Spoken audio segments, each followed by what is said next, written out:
أعوذ بالله من الشيطان الرجيم. بسم الله الرحمن الرحيم. ومن الناس من يعجبك قوله في الحياة الدنيا ويشهد الله على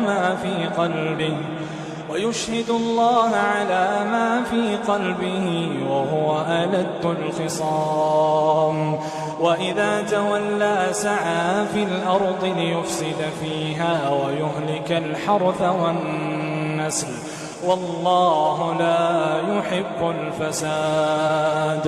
وإذا قيل له اتق الله أخذته العزة بالإثم فحسبه جهنم وإذا قيل له اتق الله أخذته العزة بالإثم فحسبه جهنم ولبئس المهاد.